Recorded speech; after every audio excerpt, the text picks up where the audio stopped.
tardes a todos.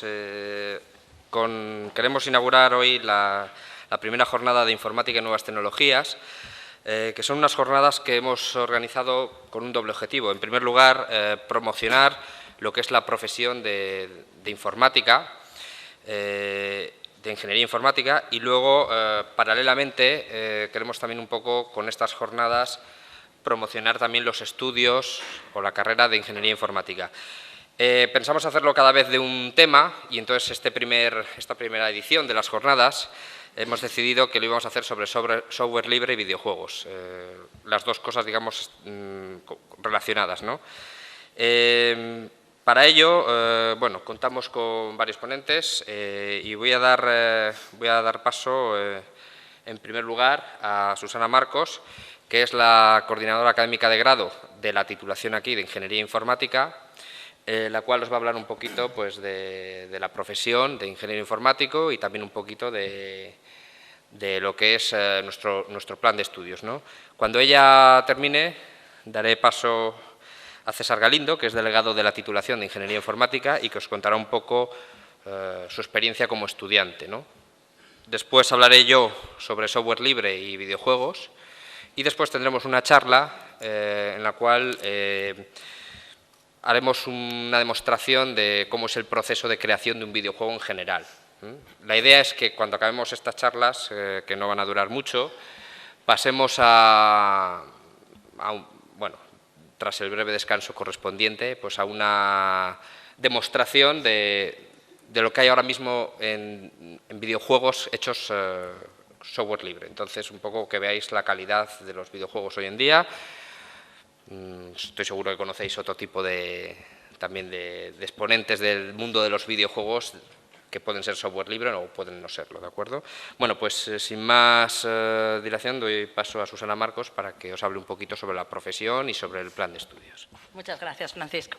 Bueno, yo en primer lugar quiero daros las gracias y la bienvenida a la Universidad Europea Miguel de Cervantes, a estas primeras jornadas de informática y nuevas tecnologías que hemos preparado este año.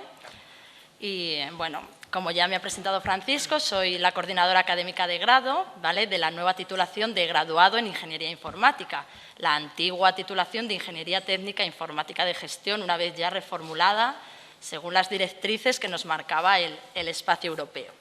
Y simplemente os voy a hacer unas pequeñas reflexiones sobre la profesión de informática para que todos echemos un poco la vista atrás y podamos examinar en qué circunstancias nos encontramos actualmente. Fijaros, me gustaría comentaros simplemente un par de aspectos relevantes de la titulación de informática. Voy a empezar por tres titulares, tres datos, tres realidades que se pueden palpar. No hace mucho tiempo leí en una nota de prensa que solamente la informática se salva de la crisis en el sector servicios. ¿De acuerdo? Fijaros que estamos inmersos en un proceso de crisis y resaltan que el único servicio, la única profesión que se salva de esta crisis es la informática. Otro apunte que me gustaría destacar es que se estima, la Unión Europea, tengo aquí apuntado, calcula una demanda de profesionales en este sector de cerca de 250.000 por año en torno al año 2010, en torno a la actualidad, provocando un déficit en toda la Unión Europea de un orden de 180.000, ¿vale? Y por último, fijaros, daros cuenta que toda organización que manipule información necesita un informático.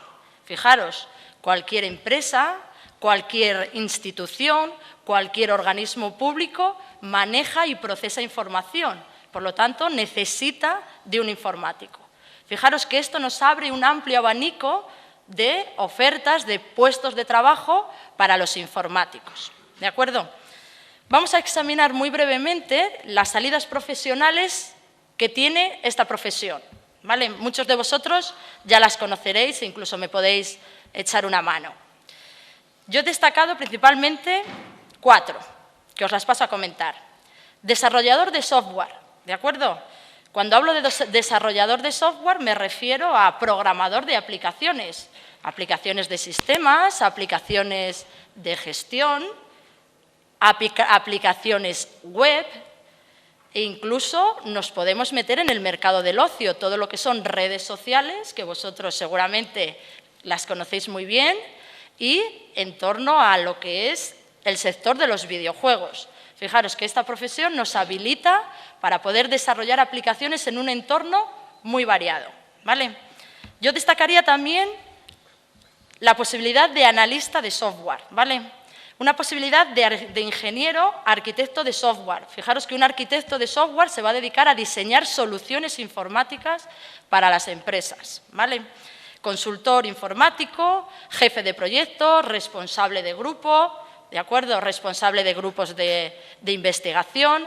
Es decir, esta profesión nos habilita para muchas salidas profesionales, ¿de acuerdo? Pues bien, nuestro plan de estudios, la Universidad Europea Miguel de Cervantes y el Espacio Europeo, ha organizado un plan de estudios, ¿vale?, que pretende alcanzar un objetivo clave, y es que nuestros alumnos, tras finalizar su paso por la universidad, ¿de acuerdo?, hayan adquirido los conocimientos, las técnicas, las herramientas, las competencias profesionales que le posibiliten desarrollar esta actividad en el sector de las tecnologías de la información y las comunicaciones. Es decir, formar a profesionales competitivos, ¿de acuerdo? Pero, ¿con qué herramientas disponemos en esta universidad para alcanzar ese objetivo clave? Fijaros, la Universidad Europea Miguel de Cervantes ha desarrollado un plan estratégico que se basa en 5 pilares, que os les paso a comentar muy rápidamente. En primer lugar, destacar la metodología de enseñanza-aprendizaje. Nuestro foco de atención es el alumno, nuestra vida gira en torno al alumno.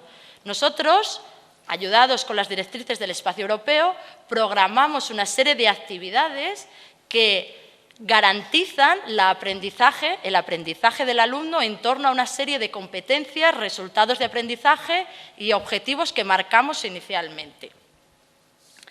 En segundo lugar, me gustaría destacar un plan de acción tutorial y seguimiento del alumno, ¿de acuerdo? Esta acción tutorial, este seguimiento, permite intensificar aquellos aspectos imprescindibles para que los alumnos adquieran las competencias establecidas y puedan superar con éxito cada curso y cada asignatura. Nos permite también potenciar y optimizar esos resultados de aprendizaje que habíamos fijado inicialmente. Nos permite ese seguimiento detectar las necesidades en torno a algún área específica y que haya que reforzar de alguna manera. Por todo ello, nuestra universidad cuenta con un gabinete de orientación psicológica y un gabinete de orientación pedagógica. En tercer lugar, me gustaría destacar el trato personalizado y la cercanía al profesorado, lo cual permite crear un buen clima de trabajo y favoreciendo la integración de todos los alumnos en nuestras aulas. En cuarto lugar, me gustaría destacar la aplicación de las TIC, de las tecnologías de la información y las comunicaciones, ¿vale?, y las nuevas metodologías para la innovación docente, lo cual nos permite incrementar verdaderamente el potencial de nuestros alumnos.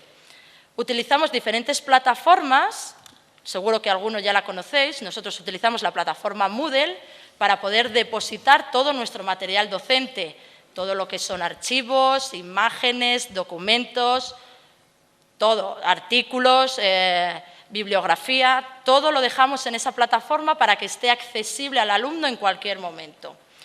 Disponemos de un sistema de correo electrónico donde cada vez que hay que anunciar algún aviso importante, nosotros nos encargamos de que llegue a todo el público. Foros de debate, etcétera. Y por último, me gustaría destacar que esta universidad cuenta con equipos de última generación en nuestros laboratorios. Vosotros mismos los vais a ver cuando subamos a la prueba de testing de videojuegos. Esos equipos cuentan con el software más actualizado, de tal manera que nuestros alumnos trabajan con las tecnologías más demandadas actualmente en el mercado, lo cual favorece notablemente su inserción en el mercado laboral. Por último, me gustaría destacar algunos datos ya relativos en torno a esta última idea que hemos fijado, que es la inserción en el mundo laboral, que es muy importante. La universidad desde los últimos años elabora un análisis de situación de inserción laboral donde evalúa una serie de criterios para fijar el éxito o identificar puntos de mejora que se puedan aplicar para garantizar la inserción laboral de nuestros egresados. Y me gustaría destacar 3 parámetros. La titulación de informática tiene una tasa de ocupación de más del 80%. El 70% de los alumnos que finalizaron sus estudios encontraron trabajo al mes después de la finalización de sus estudios. Y decir que nuestros alumnos son los que mayor muestra de satisfacción muestran con la universidad, con los estudios cursados aquí y con su adecuación al mundo laboral. Esto es lo único que os quería destacar así muy brevemente porque el tiempo apremia y no queremos enrollarnos demasiado, no os queremos aburrir.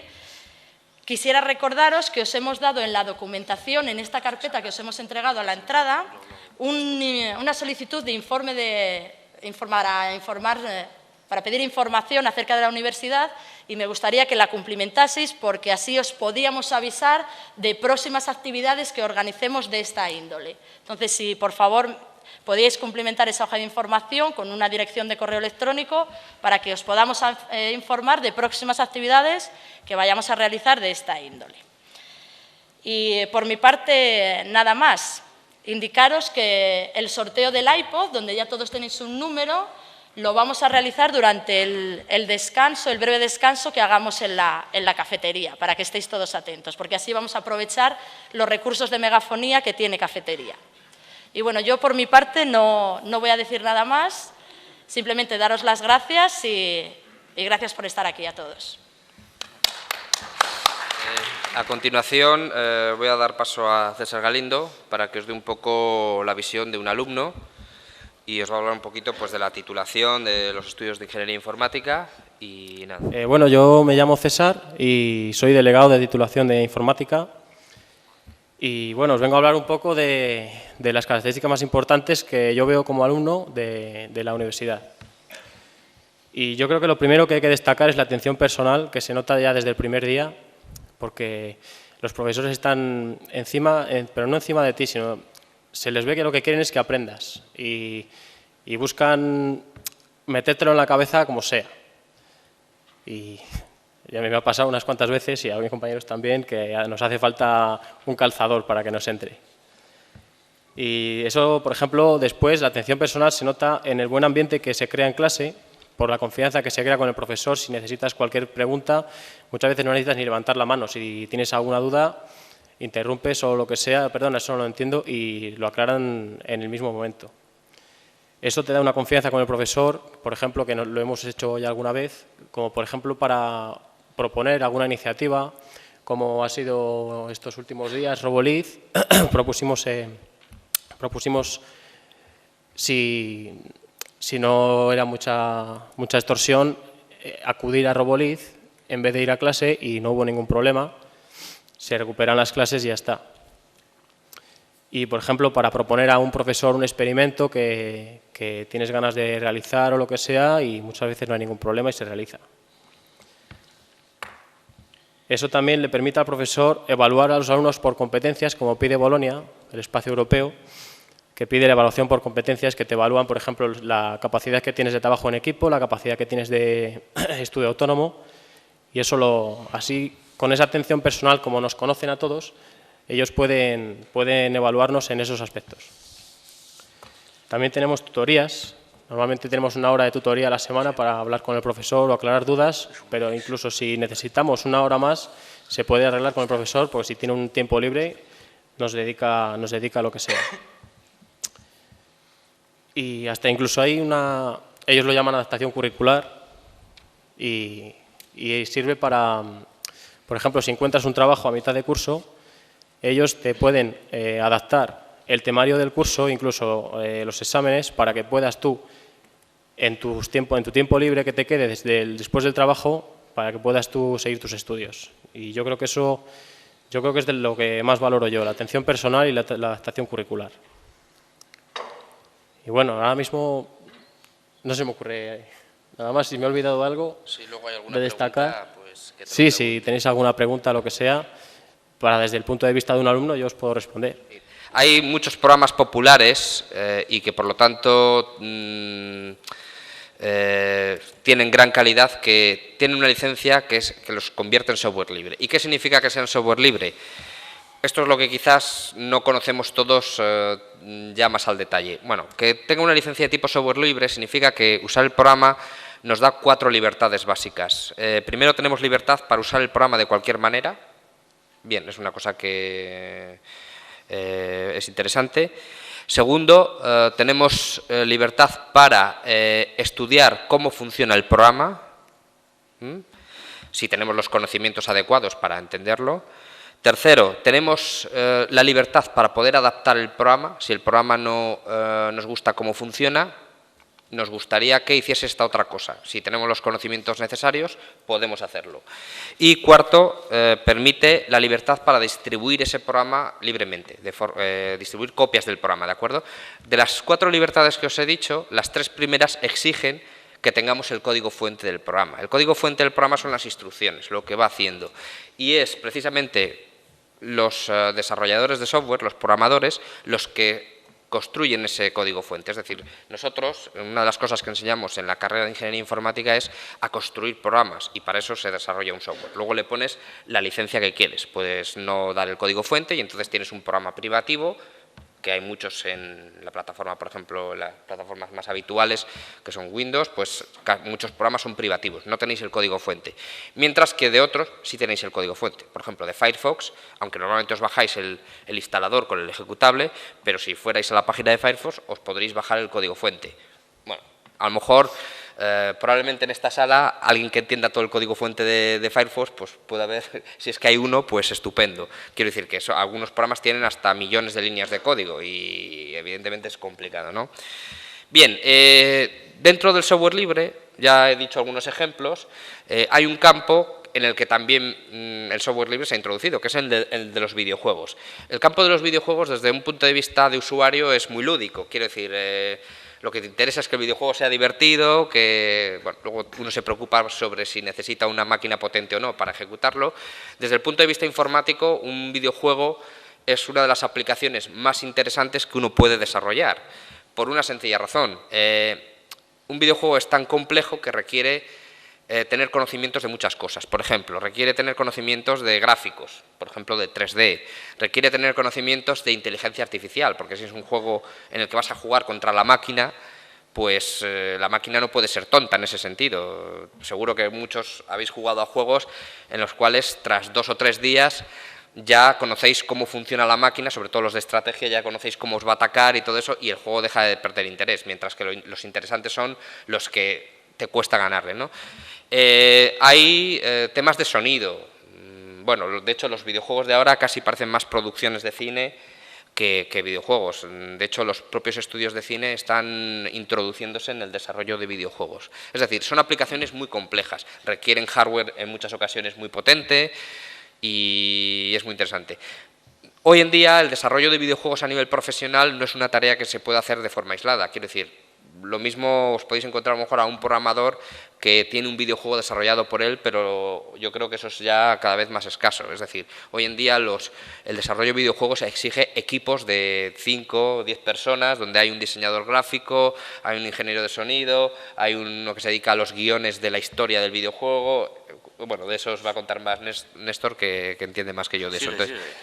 Entonces, quiero decir, son aplicaciones muy interesantes desde el punto de vista de un informático o de un programador, ¿no? Y pues ya para terminar, decir que, bueno, aunque todos estamos acostumbrados, si alguno por lo menos habéis hecho pinitos con el software libre y habéis instalado un Linux y tal, una de las críticas que uno oye siempre, bueno, es que en Linux no hay juegos. Es falso. O sea, evidentemente no tienes los mismos juegos que en otras plataformas, pero sí que hay juegos y esos juegos son software libre. Entonces, luego os pondremos una muestra con 2 videojuegos, pero por supuesto hay muchos más. O sea, de hecho en el laboratorio os podemos dar enlaces a páginas donde podréis ver la cantidad de videojuegos que hay para la plataforma Linux si es que uno quiere trabajar únicamente con software libre. Bueno, y yo no me quiero tampoco enrollar mucho más y lo que voy a dar el paso es a Néstor Díaz, que es CEO de Dodo Interactive y que os va a hablar en general del proceso de creación de un videojuego. Visuales, que son lo que se hacen en las discotecas o proyección arquitectónica, que es lo que se utiliza una fachada de un monumento, por ejemplo, y se hace que un elefante pase por detrás de las columnas, pero todo ello proyectado. El Flash, hay cientos de videojuegos en Flash, JavaScript también se pueden hacer, los teléfonos móviles, es otra plataforma de videojuegos, pero desde, pues eso, Mastermind o cartas o lo que quieras, ¿no? Entonces, no está claro, ¿no? Interactivos también son los CDs que vienen en las revistas para explicarnos cómo se ha construido la Catedral de Burgos o las pirámides. Es una amalgama que todavía estamos explicando y viendo cuál es nuestro lugar. Porque un vídeo, por ejemplo, reproducir un vídeo podría ser un interactivo. Yo tengo que interactuar con mi página para dar al play y que se reproduzca. Ostras, queremos ir un poco más allá, ¿no? Algo más de control sobre... Bueno, o sea, esta diapositiva es lo que hay de historia, ¿eh? No os voy a dar la chapa. Los primeros videojuegos fue una cosita que hizo un tío en 1947 con un tubo de rayo catódico, una pantalla verde como las de los radares, que hacía así, ¿no? Pero era un tenis. Entonces hacía así la rayita verde, no hay ni fotos por ahí. Las recreativas, jolín, cuántas horas hemos pasado, por lo menos antes, que no había consolas, pues un entretenimiento, vamos. Las consolas, los primeros equipos dedicados también de consumo, pero para jugar en casa. Las Nintendos, la Dreamcast. Voy a volver un poquitín sobre las recreativas.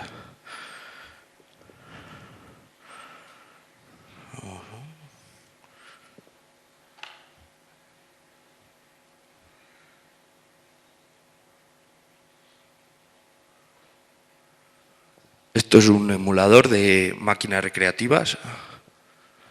Si se abre, como tengo dos pantallas, igual se abre en una o en otra. No se abre. Sí, está aquí detrás.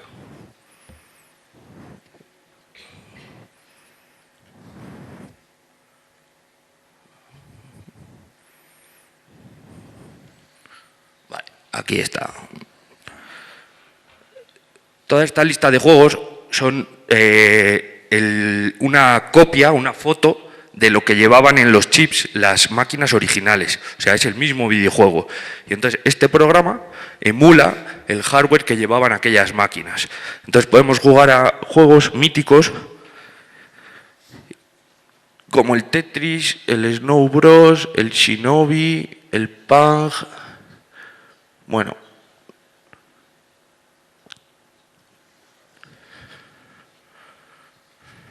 Vale, va a salir en la pantalla que no quiero.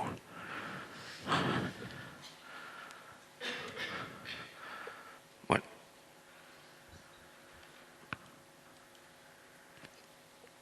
Pues no lo enseño. Bueno, el caso es que esto está para Windows también y os podéis bajar los mods y no tenéis que decir que os lo he dicho yo. Bueno, estos videojuegos que, por ejemplo, el Tetris, podéis ver aquí el año 1988, pues no hay ningún móvil sin un Tetris, o el Arkanoid. O sea, conceptos, quedaros con la historia, ¿no? Que conceptos de juego han pervivido a lo largo de muchos años y siguen siendo entretenidos.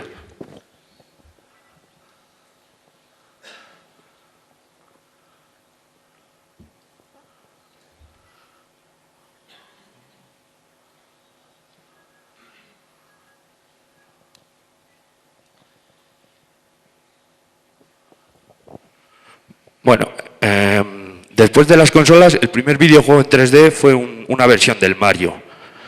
Todavía estaban un poco definiendo cómo podría interactuar un jugador, ¿no?, con un mundo en 3D y parece que salió un poco mal esa versión. era difícil moverse, era difícil ver dónde ibas, pero bueno, siguieron insistiendo y ahora hay Mario, hay de todo en 3D. Flash fue un punto importante también, yo creo, para poder jugar a través de Internet. No estoy a favor de Flash porque es software propietario, como os ha dicho antes Francisco, pero hay que contarlo en la historia. Y luego los móviles.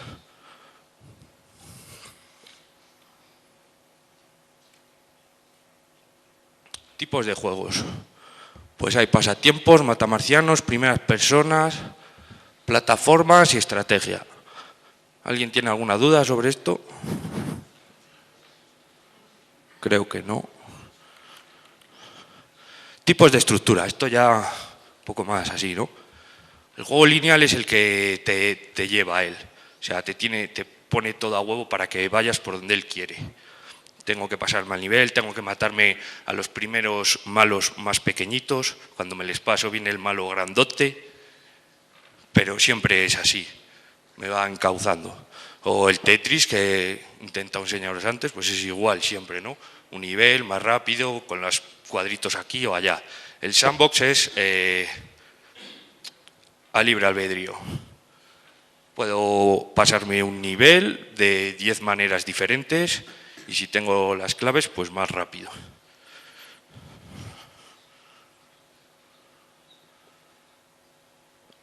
De esto ya hemos hablado un poquito, ¿no? Cuando planteamos un videojuego, a no ser los más sencillos como los de pasatiempos o cosas así, antes de... O sea, nuestro juego tiene que estar... Tenemos que saber para qué plataforma queremos hacer el videojuego. No podemos implementar las mismas características en estas 4 plataformas. La consola nos va a dar un montón de potencia. Nosotros, como programadores, sabemos el límite de la máquina, nos dicen cuántos polígonos puede haber en pantalla y podemos hacer un arte muy bueno y una calidad gráfica muy buena. El PC y el Mac también no lo sabemos, es a la aventura, a ver si funciona, ¿no? Porque hay cientos de tipos de tarjetas gráficas, cada una contemplan unas instrucciones de 3D, igual no tiene tarjeta de red este jugador, no sé, un montón de cosas que pueden hacer que tu juego fracase fácilmente, porque no tienes ninguna garantía. Ahí hay que gastarse mucha pasta para probarlo en muchas plataformas. La web está en todos los lados, hacemos un videojuego y se puede acceder a él desde muchos sitios. Y los móviles, cada plataforma móvil es diferente.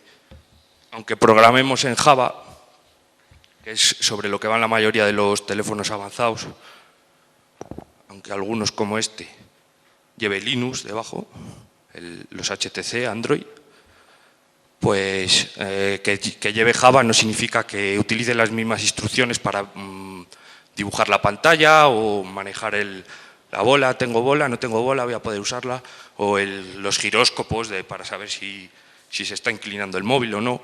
Entonces, casi por cada móvil deberíamos hacer una versión de nuestro juego.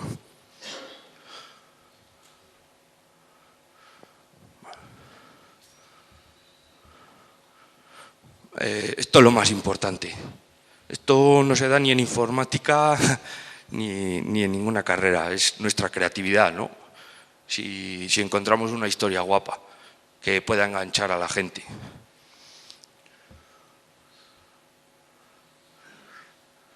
Cuando estamos concibiendo nuestro juego, le tenemos que enmarcar en un metamundo, ¿no? Estamos en el siglo XXVII y resulta que a todo el mundo se le han reducido las orejas. Algo tiene que poner en contexto. Igual luego no tiene nada que ver nuestro videojuego con las orejas, pero el jugador quiere, lo veremos al final en las máximas, quiere saber dónde está y todo eso tiene que tener coherencia. Hay un mogollón de sitios donde podemos inspirarnos, leed libros, ir al cine y leer libros. Tiene que haber una motivación y unos objetivos, aparte de ese metamundo que puede ser muy divertido, o sea, el reto tiene que enganchar y el personaje tiene que ser atractivo, tiene que ser también dentro de esa coherencia de nuestro metamundo. Y luego, pues la dificultad tiene que ser progresiva, no podemos ir a saltos porque la gente creo que digo cosas bastante lógicas. Si queréis que insista en algo, me preguntáis. Me cortáis tranquilamente. Esto es lo que os decía, las máximas. El keep it simple, stupid. Esto es una máxima también en desarrollo de software. Se aplica también aquí perfectamente. O sea, no os compliquéis la cabeza, ¿sabes? Por mucho, un metamundo divertido puede ser súper sencillo. Un personaje entretenido o interesante o que tenga un halo de misterio, no tienes por qué inventarte una historia como Lost o yo qué sé. O sea, se puede hacer un videojuego sin meterte en un jardín. Inmersión. La gente, los estudiosos, separan en coherencia, verosimilitud y suspensión de la incredulidad. Pero yo lo englobo todo en inmersión. Es decir, cada una de las partes del juego, desde el metamundo, los personajes, la lógica y la interacción, tienen que ser coherentes para el jugador. Porque yo le puedo, si he hecho bien la suspensión de incredulidad, el jugador se va a meter en ese mundo. Da igual lo que yo le esté contando, que no tenga nada que ver. Esta es la primera barrera para que jueguen nuestras madres y padres. Son incapaces de pasar la suspensión de incredulidad. O sea, ellos no se van a creer que están jugando a que son dinosaurios comiéndose unos a otros. O sea, pero si yo he hecho bien todo ese metamundo y he dicho, jolín, ¿cómo es que he viajado atrás en el tiempo?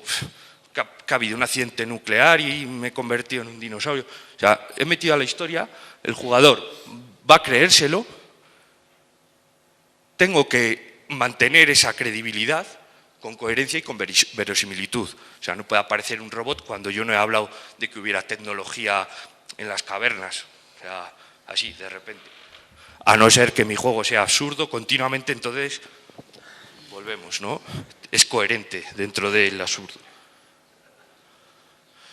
Bueno, una vez que ya tenemos todos estos conceptos, nos hemos hecho un storyboard, ¿no? Donde vamos a ir contando la historia. Necesitamos una inspiración visual. Pues un poco entran aquí los estilos realista o más tipo cartoon videojuegos o, bueno, buscar referencias visuales, puede ser el mundo del cómic, el cine, artistas, podemos hacer un videojuego cubista.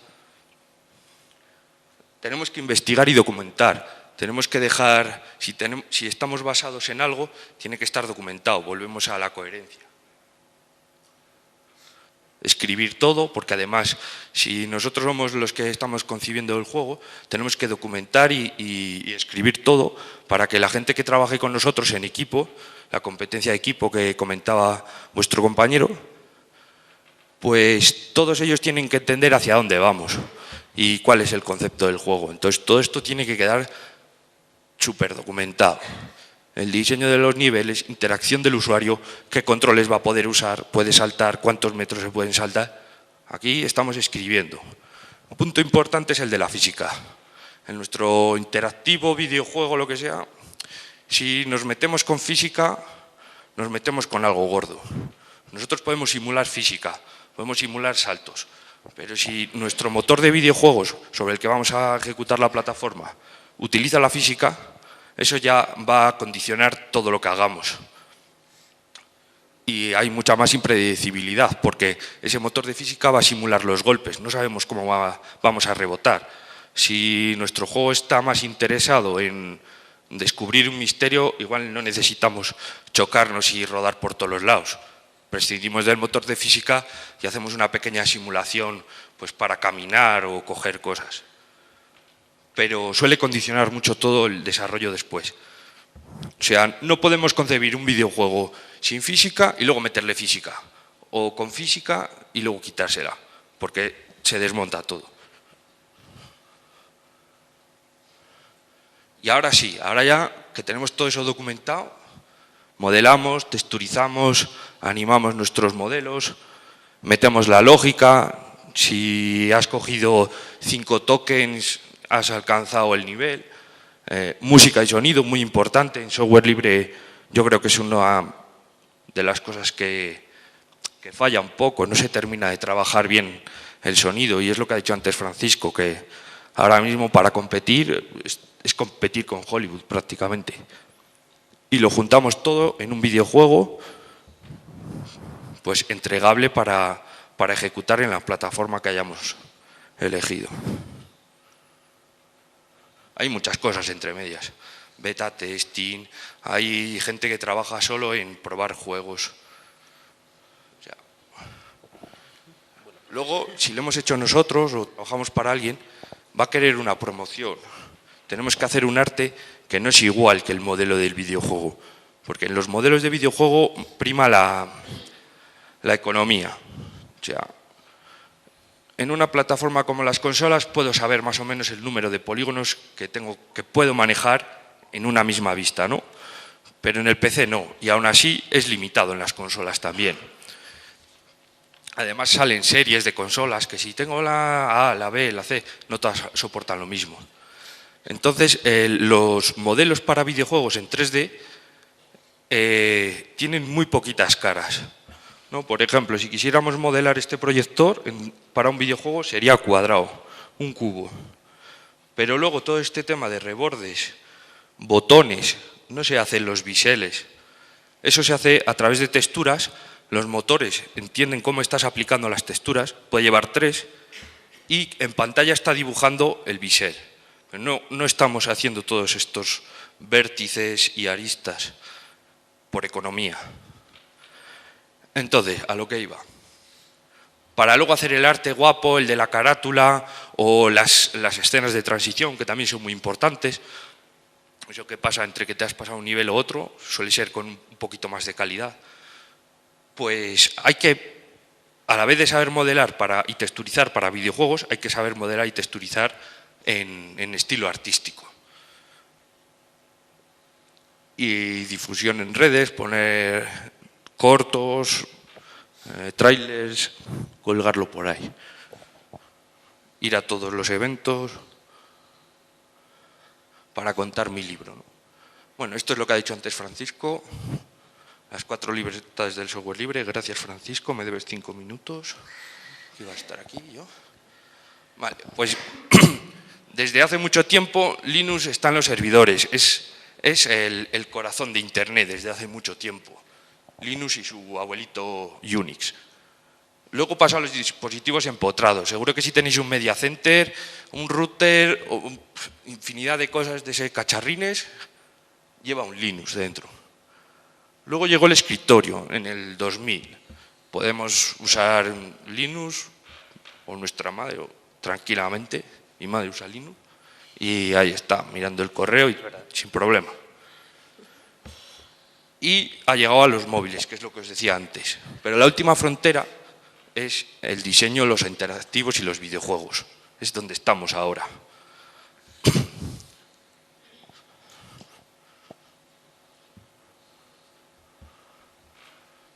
Herramientas y frameworks. El equivalente en software libre, con todas las especificaciones publicadas de manera pública, valga la redundancia, a DirectX de Microsoft, es OpenGL, OpenGL, como dicen en algunas conferencias. Es la forma que tiene de comunicarse el hardware de aceleración 3D con nuestro software. Son unas instrucciones de alto nivel, o sea, es casi óptica y física, fórmulas, matemáticas. Y hay gente que programa en ello. Pero luego tenemos otros frameworks que hacen una capa de abstracción y nos permiten pues, programar sin tener que conocer algo tan extraño como es pues, haces de luz. Pígame es un framework en Python hecho sobre todo para videojuegos de tipo pasatiempos y plataformas. Crystal Space son 2 cosas. Un motor de videojuegos, está hecho en C++. ¿Aquí enseñáis C++? Sí. Vale, has quedado bien. Y luego ofrece una capa de lógica que se llama Cell para que nosotros no tengamos tampoco que programar. O sea, todo esto son como capas, ¿no? Hay de abstracción, cada vez más fácil, hasta que llego a una capa, que es la que os voy a enseñar luego, si consigo abrirlo en esta ventana también, el Blender, que es poder enlazar cosas, ¿no? Y ahí estar añadiendo lógica a los elementos, que es lo que vamos a hacer con Blender Game Engine, esta de aquí.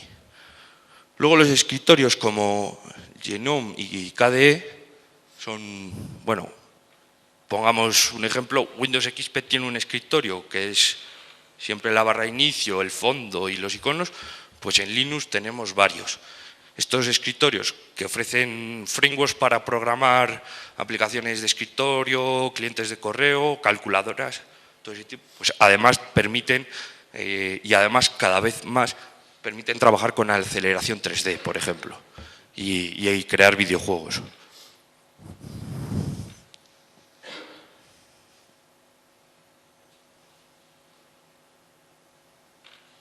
¿Qué pasa aquí?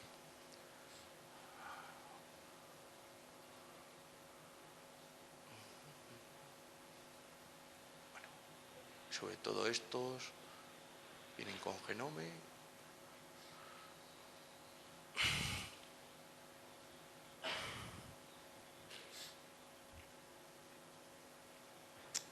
Está debajo. Bueno, es el de el Buscaminas. Creo que lo habéis visto alguna vez.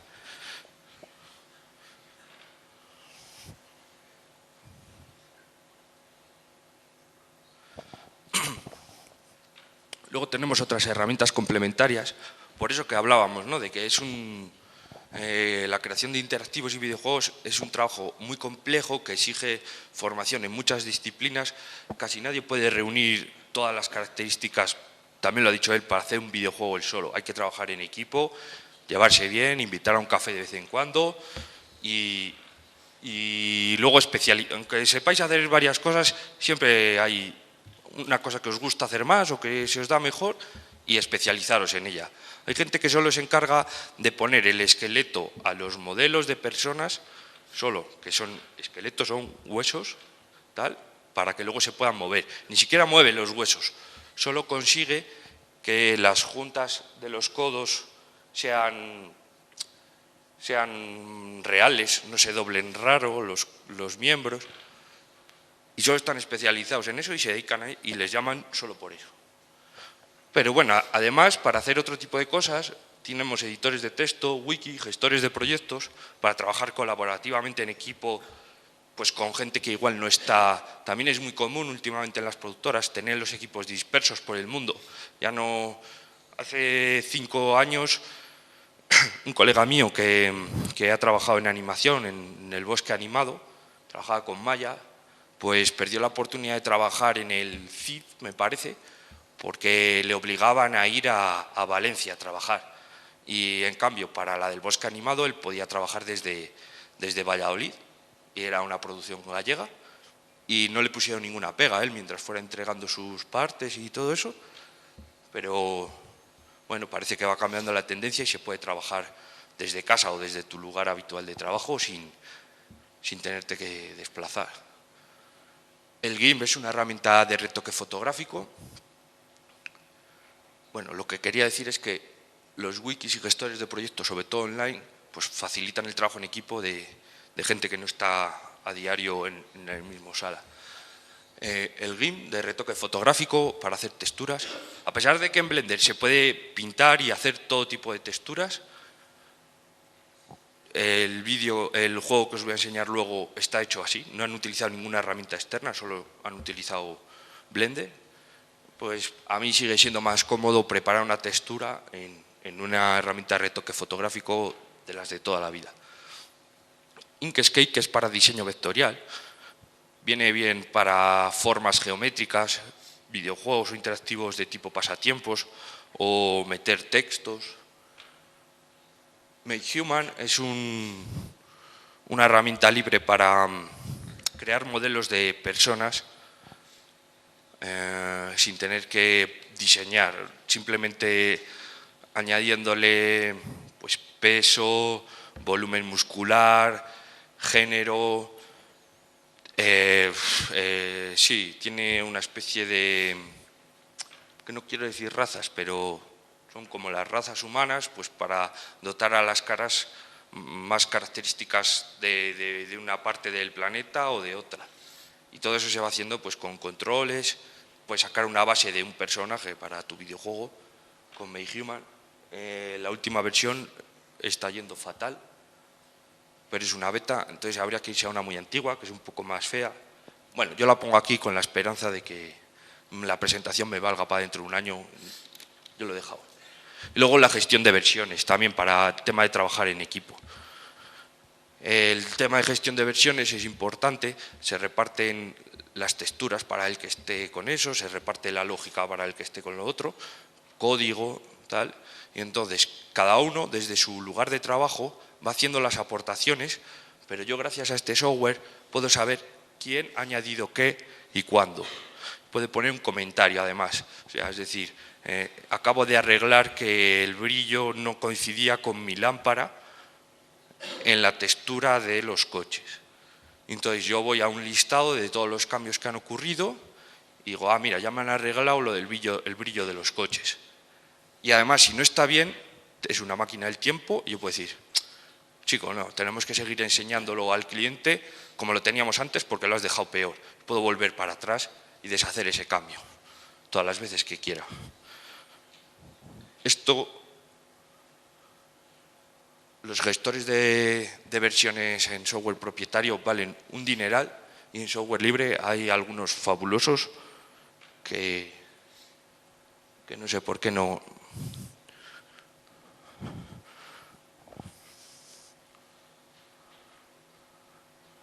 Bueno, un poco la historia de Blender es un poquito curiosa, la cuento aquí.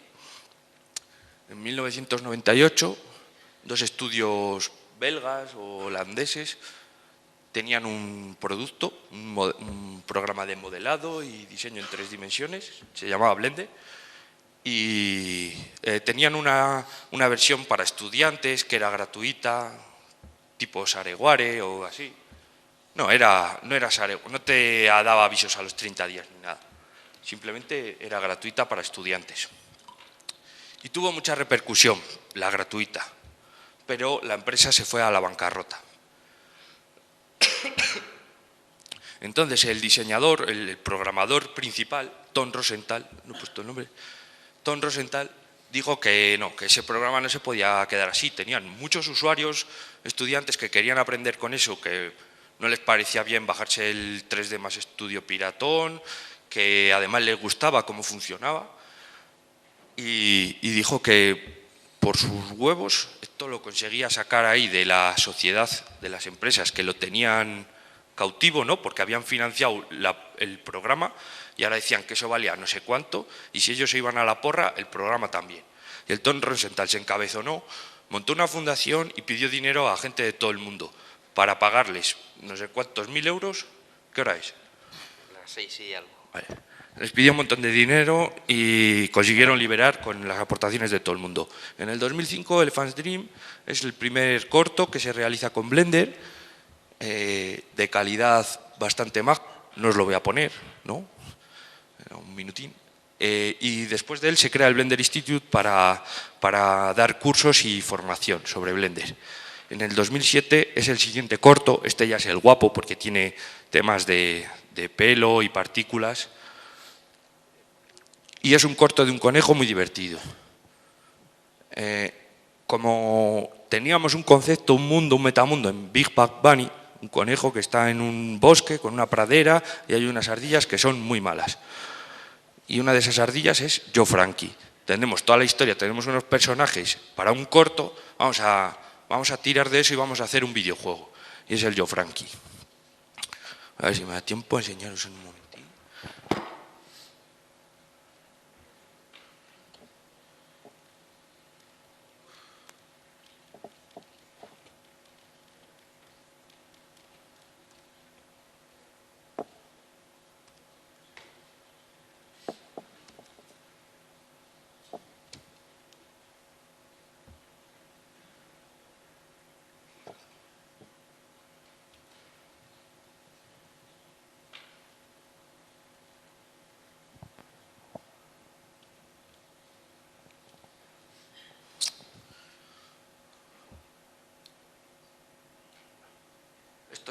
Esto es Blender, nada más abrirlo.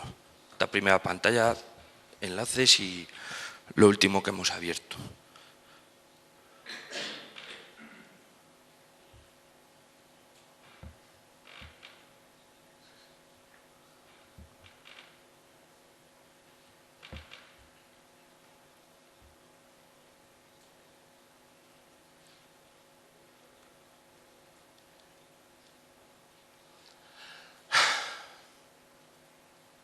Espera un momento.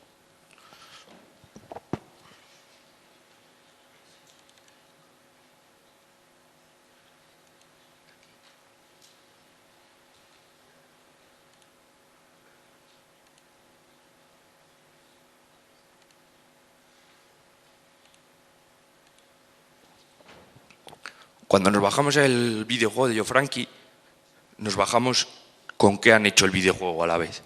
En audio están las pistas de audio, los clips, en charts son los modelos de los personajes, en dist creo que es código para que corra sobre Windows y 32 y 64 bits, bueno, código, efectos, eso es código, Francitex no sé lo que es. El HUD es todo el sistema de menús, como se llama opciones, salir, botones en lenguaje de videojuegos. Levels son los diferentes mapas que podemos ir recorriendo, es un videojuego de plataformas. Más menús, creo que esas son las texturas de los menús. Los props son los...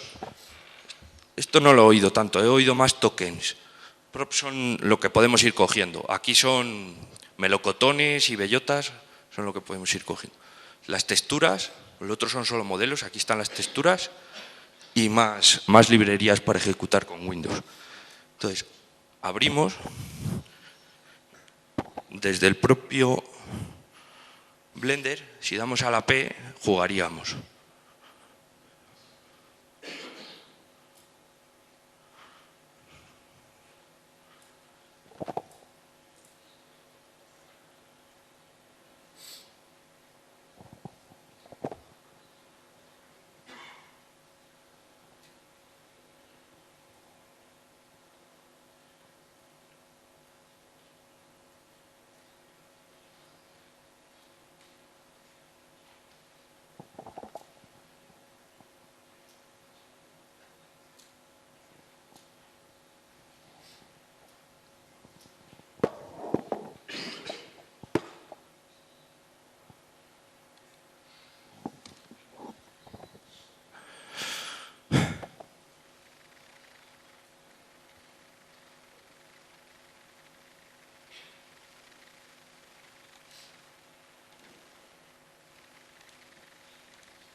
No sé qué pasa con el sonido.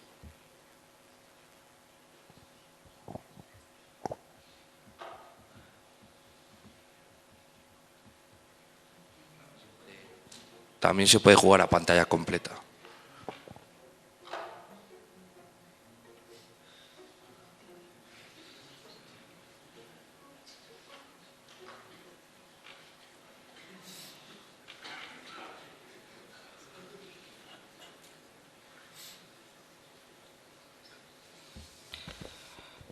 ¿Puedo hacer una pregunta? En un juego de este estilo, ¿cuánto es el tiempo de desarrollo? ¿Cuánto se tarda en crear un juego de estos de plataformas con esta calidad?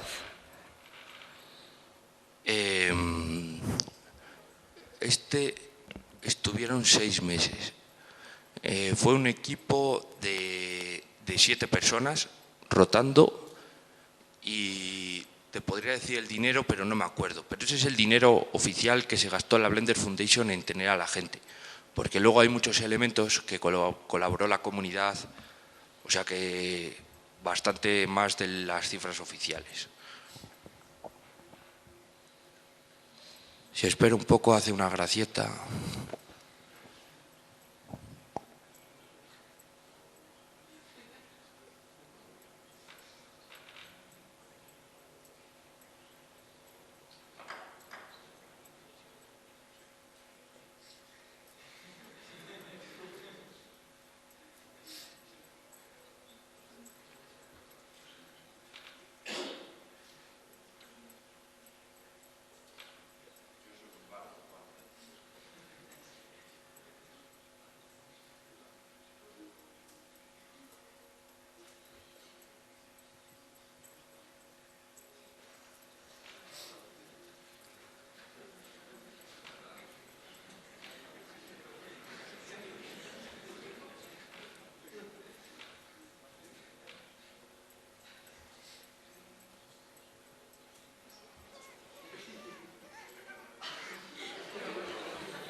Otra pequeña pregunta.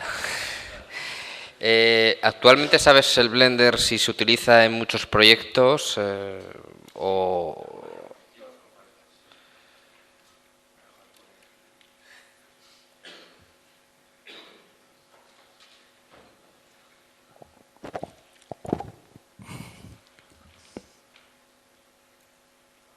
Bueno, Plumíferos es otro corto que podéis ver, también hecho con Blender. Os podría poner el vídeo si luego da tiempo. Secret of Kells está en parte montado con Blender y está nominado, han salido ya los Oscar. Es que no sé si, ¿sabéis si ha salido ya? Está nominado a los Oscar. Buscarlo en YouTube. El Kaizo Frankie es un proyecto en el que he participado yo, que ha sido adaptar esos niveles a la ciudad de Bilbao. O sea, era estar, pues eso, matando ovejas al lado del del Guggenheim, saltar por la plaza Indautxu.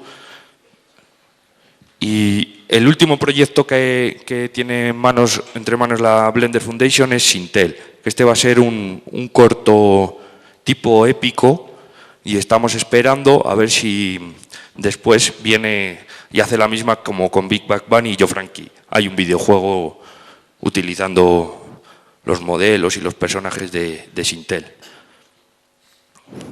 Yo creo que para no alargar mucho más, si quieres comentar alguna última cuestión, y luego ya en el testing podemos ir comentando más cosas. Vale.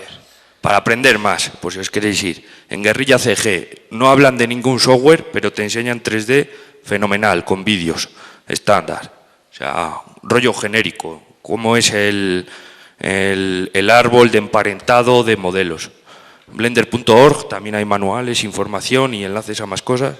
Ni el 3D son foros en español. Blender Vídeos, hay videotutoriales en muchos idiomas, pero bueno, ya os pongo ahí que lo primero hay que aprender inglés. El Blender está en español, pero si luego todos los manuales que encontréis están en inglés, vais a estar haciendo una traducción de lo que os pone en el tutorial a lo que hay ahí. Y en Blender se cuelgan modelos. O sea, si vosotros os queréis dedicar a lógica y no estar ahí aprendiendo a modelar, os bajáis modelos con licencias libres y los reutilizáis. Más información con ayuda, más formación con ayuda. La UOC, la Universidad Oberta de Catalunya, tiene un máster en su plan de formación continua. La ULL es la Universidad de La Laguna, en Tenerife, y ha presentado en septiembre, que estuvimos nosotros, un máster online utilizando los contenidos de la Oberta de Catalunya. Pepe Schoolland es otro centro de formación de un chico que, mira, no me voy a acordar del nombre, pero porque tiene un nombre muy normal, la verdad, pero que lo que viene siendo la historia del 3D Max Studio, él se ha ido pasando a Blender y ha sido como, ala, me llevo a todo el mundo, ¿no?, a Blender, porque ya una figura del 3D Max Studio, si entráis ahí os veréis el nombre. Y luego UNIA, que es la Universidad Internacional de Andalucía, también está preparando unos seminarios en mayo de creación de videojuegos. Y